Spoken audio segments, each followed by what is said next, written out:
नमस्कार मित्रों। संसद की कार्यवाही आज भी बाधित हो गई। कांग्रेस, राहुल गांधी और इंडी अलायंस के बाकी सभी दलों का एकमात्र एजेंडा कि संसद की कार्यवाही न चलने दें। इनसे ये पूछा जाए कि ये जनप्रतिनिधि बनकर क्या वहाँ करने जाते हैं, केवल हो हल्ला। अगर आपके पास कुछ कहने को है, कुछ पूछने को है, तो वो तो सदन की कार्यवाही जब चलेगी तभी आप कुछ कह सकते हो या पूछ सकते हो। लेकिन ऐसा उन्हें करना ही नहीं, क्योंकि इतना दिवालिया हो चुका है वैचारिक रूप से भी, और इनके पास कोई विजन नहीं है देश के लिए। हंगामा और सिर्फ हंगामा। दुष्यंत कुमार की एक गज़ल का शेर है कि हंगामा खड़ा करना मेरा मकसद नहीं, मेरी कोशिश है कि ये सूरत बदलनी चाहिए। लेकिन इन लोगों का तो उद्देश्य केवल और केवल हंगामा खड़ा करना ही है। मकसद इनका सिर्फ हंगामा ही खड़ा करना है। तो खैर, इस बार इनका हंगामा खड़ा करने का मुद्दा है कि अडानी को गिरफ्तार किया जाए। अडानी इस देश के बहुत बड़े उद्योगपति हैं। इस देश में बहुत लोगों को उन्होंने रोजगार दे रखा है। चैरिटी के लिए अभी जब 60 साल के हुए थे तो उन्होंने 60,000 करोड़ रुपए चैरिटी के लिए एक फाउंडेशन बना दिया, जिसमें शिक्षा, स्वास्थ्य और जो रॉ हैंड होते हैं उनके स्किलनेस के लिए कि वो कुछ प्रशिक्षण प्राप्त करें। तो एक तरफ इस तरह के अडानी हैं, और देश का नाम विदेशों में भी अडानी के नाम पर जाना जाता है एक बड़े रूप में कि भाई भारत का उद्योगपति है। और बिडिंग के द्वारा, यानी जो निविदाएं आमंत्रित की जाती हैं उनके द्वारा वो सभी कुछ ठेके प्राप्त करते हैं।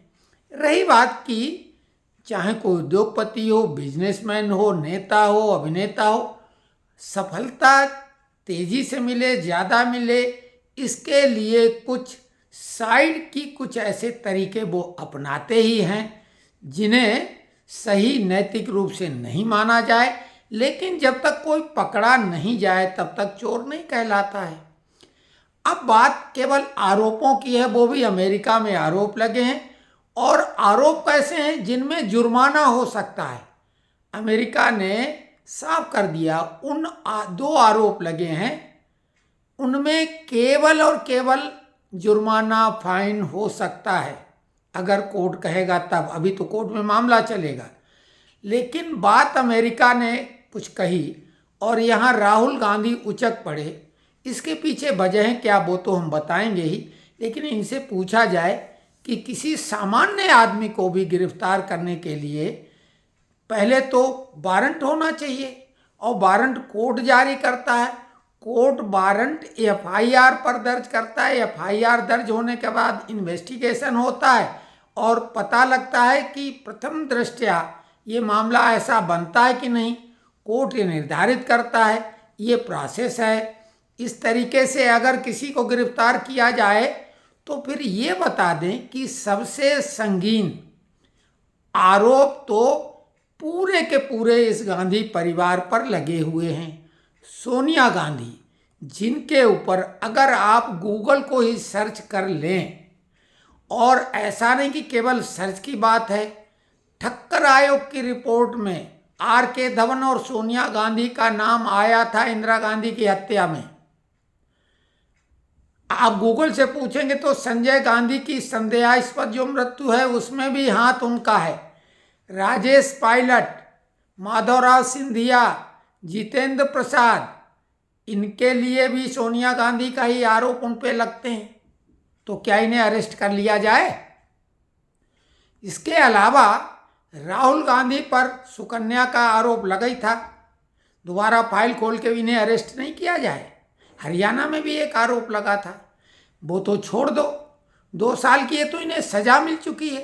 कई केस चल रहे हैं, और 420 में नेशनल हेराल्ड मामले में 5,000 करोड़ का घोटाला, माँ बेटे दोनों जमानत पे हैं। अब आ जाओ जीजाश्री पे, भूमि घोटाले के इतने मामले हैं कि उसमें वो जमानत पे बाहर हैं। बहन प्रियंका पैन कार्ड जो अभी पैन 2.0 आने वाला है, जिसमें बारकोड चिप लगा रहेगा, उसके बारे में एक विस्तार पूर्वक वीडियो अपने पेंशनर मित्रों के लिए जरूर बनाएंगे। तो वो बारकोड जो है पैन कार्ड में अब लगेगा, क्योंकि पैन कार्ड जो 1995 से ये इशू हुए थे, अब इनके लिए जो सिस्टम है उसको अपग्रेड करने में काफ़ी खर्चा होगा।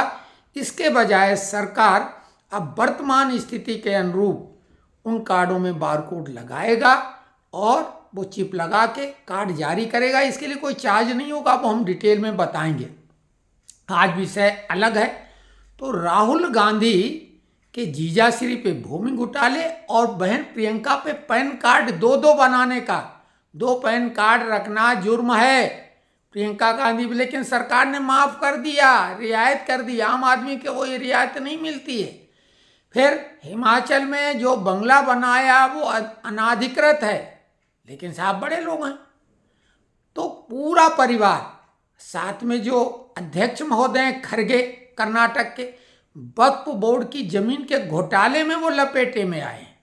और संसद सत्र में व्यवधान डालने का मुख्य मुद्दा भी इस बार एक तीर से कई निशाने हैं। वक्फ बोर्ड का बिल संसद में टेबल ना हो पाए, इसके लिए ये सब हंगामा है दिखाने के लिए। लेकिन आपको ये बता दें कि सरकार को हंगामा खड़ा करने से कोई फर्क नहीं पड़ता है, वो जो बिल पास कराना है वो करा ही लेगी।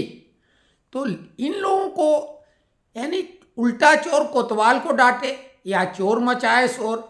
अडानी और तुम्हारा क्या मुकाबला? तुमने देश को लूटा है, लूट के बाहर पैसे भेजे हैं। देश के 2 प्रधानमंत्री, सोनिया गांधी पर इंदिरा गांधी ही नहीं, राजीव गांधी की हत्या में सीधा सीधा आरोप है। और प्रथम दृष्टया अगर जांच हो जाए तो वो लपेटे में आ जाए, क्योंकि जिन पे भी आरोप थे वो सब उनके खासम खास हत्यारे जेल में जो बंद थे, उनसे जाके बहुत आत्मीयता दर्शाई। उसकी लड़की को जो लड़की जो जेल में बंद थी महिला, उसकी लड़की को इंग्लैंड से पढ़ा के डॉक्टर बना दिया। ऐसा हत्यारों के साथ किया जाता है क्या? साठगांठ पूरी थी। तो आरोपों की अगर बात है तो ये तो पूरा गांधी परिवार जेल में होगा, दामाद और बेटी के साथ। तो आरोपों की बात नहीं करें तो बेहतर है। और किसी को गिरफ्तार करने के लिए आपको लगता है ऐसा है तो फिर एफआईआर दर्ज कराओ, कोर्ट में जाओ ना। पार्लियामेंट कैसे गिरफ्तार करा सकती है? पार्लियामेंट तो केवल अपने सदस्यों के लिए है, उनकी रक्षा भी करना और उन पर कार्रवाई करने के लिए भी। अब रही बात कि अडानी पर आरोप लगे क्या थे। जो पावर सेक्टर में अडानी काम कर रहे हैं, तो यहाँ की 4 स्टेटों में अनियमितताओं की बात की कि इन्होंने पैसे लेके अपने फेवर में काम करा लिया और वो पैसा मैनेज हुआ था अमेरिका के थ्रू, ये आरोप है मोटा मोटी। और उसमें स्टेट कौन थे? उसमें स्टेट था तमिलनाडु, जहाँ भाजपा कभी नहीं रही। तो तमिलनाडु के मुख्यमंत्री या उनके जो भी हैं, और ये 22 का मामला है, तो ये इनको गिरफ्तार किया जाना चाहिए, स्टालिन को और उनके जो भी पावर मिनिस्टर हों। फिर तेलंगाना में कांग्रेस की सरकार। उसके बाद उड़ीसा में बीजू पटनायक की सरकार उस समय थी। तो कुल मिला के छत्तीसगढ़, राजस्थान, हालांकि राजस्थान का नाम नहीं, लेकिन जितने भी ये राज्य हैं 4 राज्यों में, वहाँ भाजपा की सरकार नहीं थी।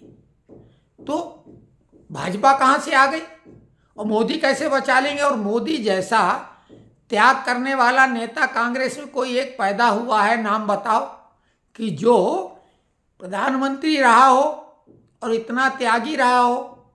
ऐसा तो लाल बहादुर शास्त्री भी नहीं कर पाए। भाई पत्नी बच्चों को उन्होंने रखा कि नहीं साथ में? जो व्यक्ति पत्नी को छोड़ दिया हो, भाई भतीजे भतीजी सबको, कोई एक नए पैसे का सहयोग न करता हो, ऐसा नेता है कोई? केवल मोदी और योगी को छोड़ के। और उनके ऊपर लांछन लगाते हो वैसे जैसे सूरज पे थूकना, तो थूक तो तुम्हारे मुंह पे गिरेगा। और इससे इनको क्या लाभ होता? लाभ ये होता कि जो 2009 में चाइना के साथ इनका करार हुआ था, एक प्राइवेट करार, कांग्रेस ने चाइना की पार्टी के साथ किया था करार, उस करार में चाइना के हितों का ध्यान ये कांग्रेस रखेगी। ये राहुल गांधी के साथ जो पैक्ट हुआ, यानी राहुल गांधी और सोनिया गांधी रखेंगी, बदले में वो इनको पैसा देगा। और ये बात खुली हुई है, राजीव गांधी ट्रस्ट को उन्होंने चंदा दिया भी है, लेकिन वो तो चंदा रिकॉर्ड में, अनरिकॉर्डेड बाहर का बाहरी पैसा वो तो ले रहे हैं। और चाइना किस संकट में है, मोदी की नीति की वजह से चाइना जो है बहुत भयंकर संकट से गुजरने वाला है। अभी वो खुलासा नहीं हो पाया पूरा, लेकिन वहाँ के उद्योग धंधे छोड़ छोड़ के भाग रहे हैं और वो भारत का रुख कर रहे हैं।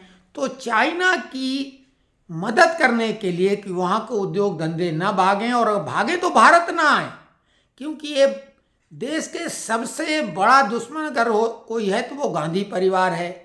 क्योंकि देश की बदनामी बाहर कराते हैं, अनरेस्ट कराते हैं, आंदोलन कराते हैं, चाहे वो किसान आंदोलन हो, चाहे वो शाहीन बाग टाइप के आंदोलन हो। आए दिन ये जो आंदोलन होते हैं, पत्थर फेंकने वाले, तोड़ फोड़ वाले, उनमें टुकड़े टुकड़े गैंग है। देश को दिखाना चाहते हैं कि यहाँ बाहर की कंपनियां ना आए, यहाँ अनरेस्ट है और भ्रष्टाचार है। गौतम अडानी को कीनिया में जो एयरपोर्ट का ठेका मिला था वहाँ रद्द कर दिया गया, वहाँ की सरकार को रद्द करना पड़ा जन आक्रोश के आगे। अब वो जन आक्रोश तो भड़काया जाता है, और जो विपक्ष के नेता उन्होंने बोला अगर हम अगले प्रधानमंत्री बनेंगे तो ये हम वैसे ही वो कर देंगे, तो वो रद्द करना पड़ा। और उन लोगों ने नारे वहाँ क्या लगाए थे जनता ने कि भ्रष्टाचारी भारतीयों को यहाँ नहीं घुसने देंगे। तो वहाँ जो भारतीय लोग रह रहे हैं उनकी स्थिति खराब कर रहे हैं।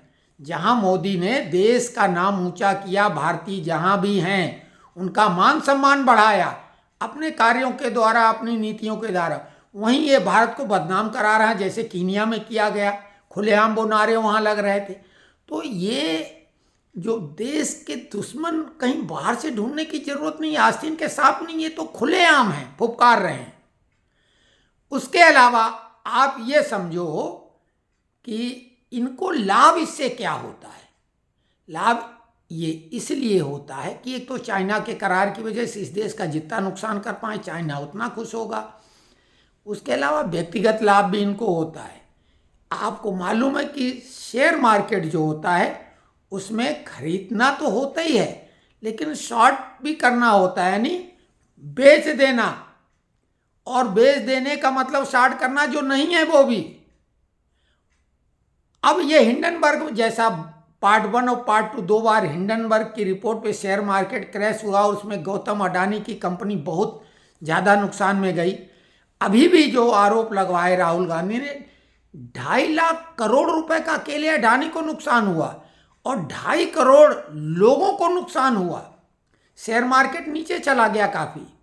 तो ये इससे देश के करोड़ों लोगों को भारी नुकसान होता, और करोड़ों लोगों का मतलब देश का नुकसान होना। तो ये अब इसमें इनका व्यक्तिगत फायदा हो जाता है, क्योंकि शॉर्ट सेलिंग जब ये कर देते हैं इन्हें पहले से मालूम होता है। अगर आपको मालूम हो जाए, कोई ज्योतिषाचार्य ऐसा मिल जाए जो इतना बार बता सके कि शेयर मार्केट इस तारीख को ऊपर जाएगा, इस तारीख को नीचे जाएगा, ये भले ना बता पाए कि अमुक शेयर, अगर अमुक शेयर का बता दे तो ज़्यादा फायदा कमाया जा सकता है, लेकिन अगर इतना बार बता दे कि मार्केट ऊपर जाएगा या नीचे इस तारीख को, तो कोई भी शेयर मार्केट का मामूली सी जानकारी रखने वाला बहुत पैसा कमा सकता है। इनको तो मालूम कि ये रिपोर्ट यहाँ से ऐसे आएंगी, ये ऐसे हंगामा करेंगी, ये ऐसा होगा तो मार्केट गिरेगा। और राहुल गांधी शेयर मार्केट से पैसा कमाया भी है। 12 करोड़ की इनकी संपत्ति जो थी पिछले चुनाव में 20 करोड़ की हो गई। भाई ये घोषित आय इन्होंने दिखाई, 8 करोड़ का फायदा कमा लिया। तो ये क्या करते हैं, ये कौन सा काम करते हैं? मोटर मैकेनिक बनते, कभी खेत में जाते हैं, कभी कुछ, इससे तो नहीं कमाई होती है। और इनकी तनख्वाह तो इतनी नहीं कि 8 करोड़ इनने कमा लिए। तो कुल मिला के ये व्यक्तिगत फायदा कमाते हैं, और ये काम हिंडनबर्ग और जॉर्ज सोरोस भी करते हैं। नशे का कारोबार करते हैं, कराते हैं। तो कुल मिला के ये व्यक्ति देश का घोषित रूप से, ये न तो बालक बुद्धि है और न पप्पू है, ये दुष्ट बुद्धि है। और अहम और घमंड कैसा है, कल संविधान दिवस मनाया गया, आप सभी को मालूम, 26 नवंबर 1949 को संविधान सभा के द्वारा ये संविधान देश के द्वारा अंगीकार किया गया था और 26 जनवरी 1950 से लागू हुआ था। तो 26 जनवरी को लागू हुआ तो वो गणतंत्र दिवस के रूप में मनाते हैं।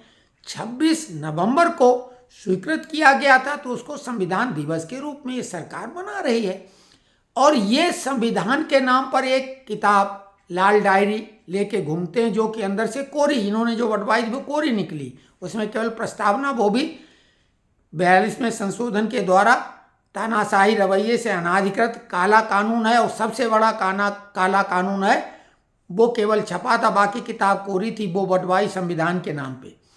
और संविधान का इनको नॉलेज क्या होगा जब इनके संविधान में कुछ लिखा ही नहीं है। तो संविधान का कल संविधान दिवस जब सेंट्रल हॉल में पार्लियामेंट में मनाया जा रहा था, महामहिम राष्ट्रपति महोदया वहाँ पर संबोधन कर रही थी। जब पहले तो राष्ट्रगान जब बजा तो इन्होंने उसकी अवमानना की, मुंडी इधर उधर अजीबोगरीब पगलों जैसी घुमा रहा था ये आदमी। 52 सेकंड का स्टैंडिंग टाइम होता, वो 52 सेकंड नहीं स्थिर रख पाया अपने को। तो एक तो वो अवमानना राष्ट्रगान की, फिर राष्ट्रपति महोदया की अवमानना कर दी, क्योंकि जब वहाँ से लोग जाते हैं तो राष्ट्रपति महोदया को अभिवादन करके सभी जाते हैं, लेकिन ये धक्किया के उपाध्यक्ष जो थे राज्यसभा के, उनको धक्का दे के किनारे किया और चल दिए बिना कोई अभिवादन किए। बीच में राष्ट्रपति महोदया, प्रधानमंत्री, उपराष्ट्रपति और लोकसभा अध्यक्ष, राज्यसभा के उपाध्यक्ष सब खड़े थे, कैबिनेट मंत्री। राहुल गांधी बैठ गए थे तो खड़गे ने हाथ पकड़ के उठाए। वो वीडियो सब हैं, हम नहीं डालना चाहते इतने वीडियो सब, किसी दूसरे के वीडियो अमूमन न डालें, कोई मतलब नहीं होता है, लेकिन ये सब आप लोग देख चुके हैं वीडियो। तो कुल मिला के संविधान के प्रति इनका कितना सम्मान है और संविधान का क्या हाल है ये भी आपको बता दें। संविधान किया जाता है। कांग्रेस में एक बहुत बड़े नेता रहे और अब तो चाणक्य किसी को भी बोला जाने लगा, वो महाराष्ट्र के चाणक्य, वो भाजपा के चाणक्य, वो फलाने चाणक्य, सब चाणक्य हैं और सभी नेताजी हैं। नेताजी तो केवल एक हुए, सुभाष चंद्र बोस। उसी तरीके से चाणक्य तो एक ही हुए, विष्णुगुप्त। लेकिन अब कोई भी चाणक्य बन जाता है। लेकिन कांग्रेस में जो अधिकृत रूप से अपनी राजनीतिक क्षमता के आधार पर जो चाणक्य कहे जाते थे, पंडित द्वारिका प्रसाद मिश्र, 3 प्रधानमंत्रियों के समय वो जवाहरलाल नेहरू, लाल बहादुर शास्त्री और इंदिरा गांधी के समय में मध्य प्रदेश के मुख्यमंत्री थे और उन्होंने 100 दोहे लिखे हैं और वो नाम है मिश्र शतक।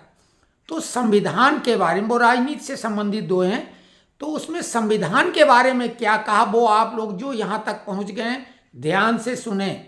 कांग्रेस की मंशा क्या थी? इंदिरा गांधी उनके पैर छूती थी और कांग्रेस में उस समय उनको चाणक्य माना जाता था।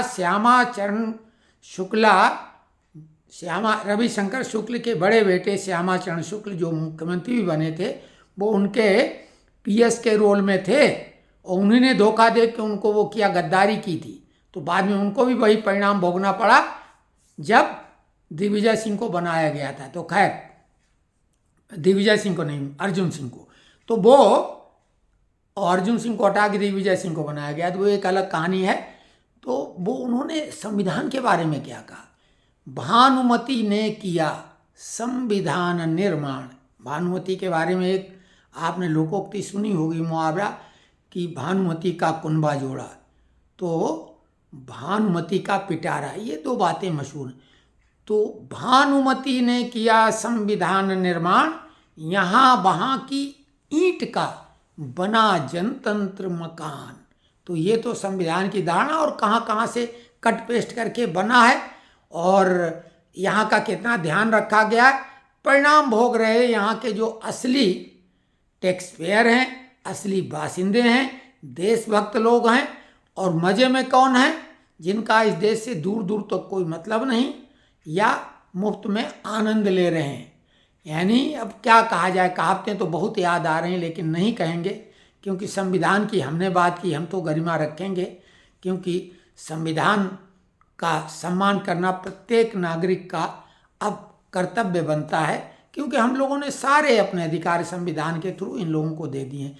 तो ये वीडियो कैसा लगा कमेंट्स बॉक्स में लिखें, थोड़ा लंबा हो गया।